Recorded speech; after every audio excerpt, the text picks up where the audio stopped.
ना, आय बराबर खर्च और प्लस बचत। इनकम, खर्च और बचत संबंधित यदि प्रश्न आते हैं तो आय बराबर आपको ध्यान रखना होगा कि एक्सपेंडिचर्स और प्लस सेव ये दोनों का सम होता है। अगर कभी आपको खर्च निकालने की जरूरत पड़े तो इनकम में से क्या घटा देंगे हम, बचत को माइनस कर देंगे, या बचत अगर कभी जरूरत पड़े आपको तो बचत में से इनकम में से हम क्या घटा देंगे, खर्च घटा देंगे। ये बात आपको ध्यान रखना, मेन आपको ये ध्यान रखना है कि इनकम बराबर खर्च प्लस बचत होता है। तो खर्च अगर कभी जरूरत पड़े तो इनकम में से हम बचत को इधर माइनस कर लेंगे, और यदि बचत निकालनी हो तो इनकम में से क्या करेंगे, खर्च को इधर माइनस करेंगे। ठीक ना। तो अब देखिए ये जो सवाल हमारे पास दिया है ये बोला है क्या कि इनकम और व्यय का अनुपात यानी आय और खर्च का जो रेशियो दिया है वो 10:7 दिया है। अब हमसे बोला है कि यदि उस परिवार की व्यय 10,500 है तो व्यय यानी क्या 7 की यूनिट, 7 यूनिट की वैल्यू दिया है 10,500, तो एक की वैल्यू हो जाएगी 10,500 बटे 7, 15 सतह 74 1500। तो ये टोटल हो जाएगा कितना। आप ये टोटल निकालने की जरूरत भी नहीं, क्यों नहीं जरूरत है, क्योंकि बोला है कि उसकी बचत क्या होगी। तो बचत देखो, इनकम में से खर्च यदि घटा दे तो इनकम में से खर्च अगर घटा दे तो क्या पता चलेगा, बचत। तो ये रेशियो में वही काम करेगा। 3 यूनिट की वैल्यू, तो 1 यूनिट की वैल्यू 1500, तो 3 यूनिट की वैल्यू तो 1500 गुणित 3 यानी 4500। इसका आंसर क्या जाएगा, फर्स्ट ऑप्शन। चलिए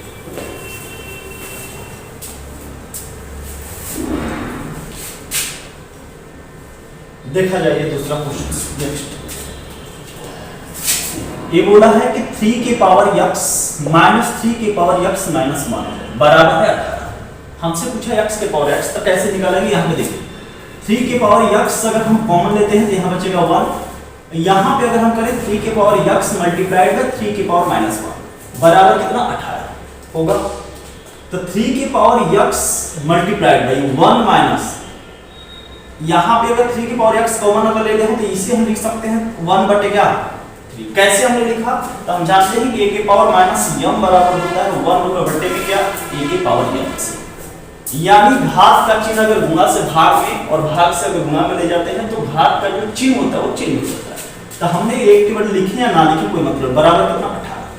3 की पावर x बराबर अगर इसे हल करेंगे तो 2 बटे हो जाएगा कितना 3 बराबर 18, 2 9 18। 3 की पावर x की वैल्यू 27, तो मैं 3 की पावर x बराबर 27 को लिख सकता हूं 3 का क्यूब, बेस इक्वल x की वैल्यू 3। लेकिन हमसे सवाल x का मान नहीं पूछा, हमसे पूछा है x के पावर x का, तो x के पावर x की वैल्यू हो जाएगी 3 के पावर 3 बोले तो क्या 27। ये आपका आंसर, तो कौन सा ऑप्शन होगा, सी।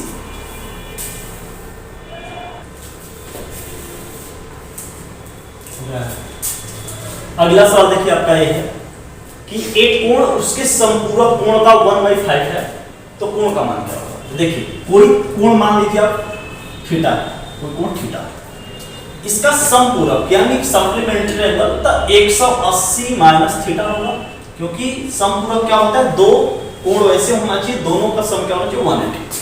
कह रहे कि उसका 1/5 है, ये बराबर है। तो अगर मैं क्रॉस मल्टीपल करूंगा तो एक 5 थीटा बराबर हो जाएगा 180 माइनस थीटा।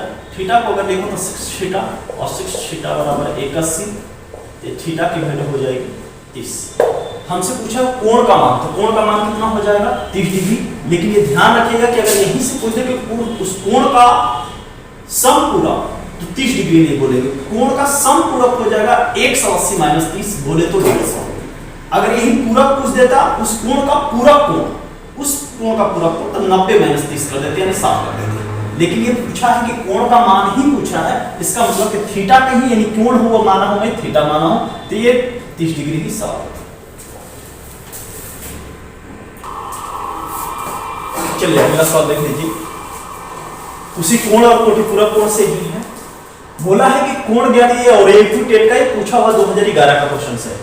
कोण का मान ज्ञात कीजिए जो अपने कोटि पूरक कोण के बराबर। देखिए कोई भी कोण होता है, y कोण कोटि पूरक कोण क्या होता है कि कोई मान लीजिए कि x और y दोनों कोण हो और दोनों का कोण कितना होना चाहिए 90 डिग्री होना चाहिए, दोनों का सम 90 डिग्री होना चाहिए।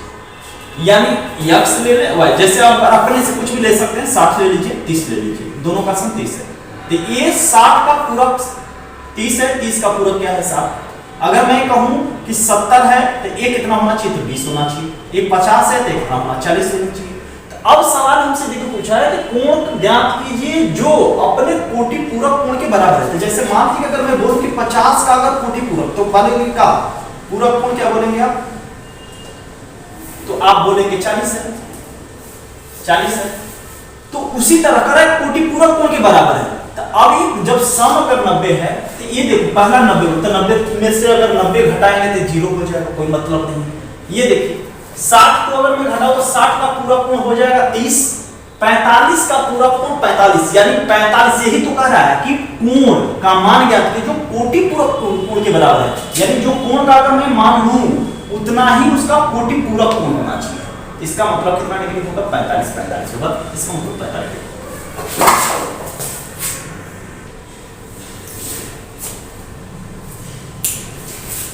देखिए ये हमारे पास फिगर है और ये बोला है कि जानते हो कि किसी भी अगर स्ट्रेट एंगल हो रेखा हो तो उसका पूरा एक कितना डिग्री का होता है 180 डिग्री का होता है। जब ए एंगल अगर 120 दिया है एक्सटीरियर एंगल तो इंटीरियर ए कितना हो जाएगा तो 60 हो जाएगा।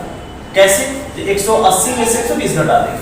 अब आप जानते हो कि अगर मैं ए सी बी की अगर चर्चा करूं तो ये 60 है 50 है, तो एक एंगल यही पूछ रहा है हमसे एबीसी।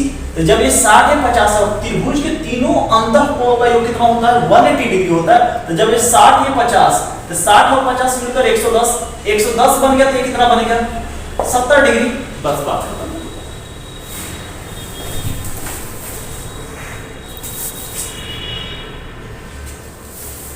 चलिए देखा जाए एवरेज से क्वेश्चन सर।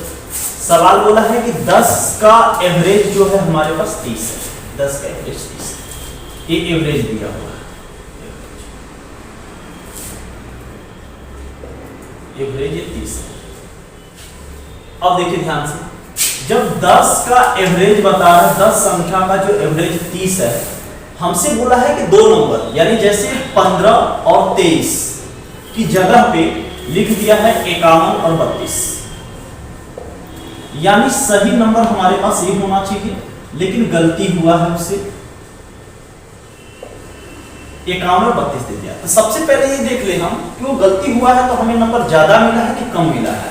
तो देख लो 5 3 8 और 2 1 3, यानी मिलना चाहिए से उनसे 38, मिल गया कितना से 2 1 3 और 5 3, यानी मिलना चाहिए था उसे 38, मिल गया उसे कितना 83।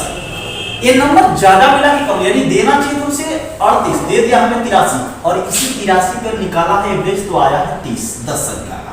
तो ये बताओ कि जब हमें नंबर ज्यादा मिला है तो एवरेज भी ये ज्यादा आया होगा, इसका मतलब कि एवरेज इसका 30 से कम होगा। तो ये कितना ज्यादा आया तो हम ये देख ले कि 8 6 8 5 13, एक 5 बच गया, एक कितना होगा 7, 7 में से 3 घटा 4, यानी 45 नंबर हमें ज्यादा मिला है। इसका मतलब कि इसमें एवरेज भी 45 नंबर का ज्यादा इंक्लूड हुआ होगा। इसका मतलब एवरेज में हम 45 का एवरेज घटा देंगे, 45 बटे में 10, इसका मतलब 30 माइनस 4.5, जब 4.5 घटाएंगे तो हो जाएगा 5 और एक हो जाएगा 29, 29 में से 4 घटा कितना 25, 25.5। इस सवाल m के पावर n बराबर अगर -25 है तो m के पावर n बराबर अगर मैं करूं 5 का 25 को मिल सकता हूं 5 का स्क्वायर। इसका मतलब हमसे n के पावर n का पूछा है तो m की वैल्यू हो जाएगी 5 और n की वैल्यू हो जाएगी 2। n के पावर अगर m पूछा है, n की वैल्यू है हमारे पास 2 और n की वैल्यू कितना 5, तो 2 के घाते 5 की वैल्यू कितनी हो जाएगी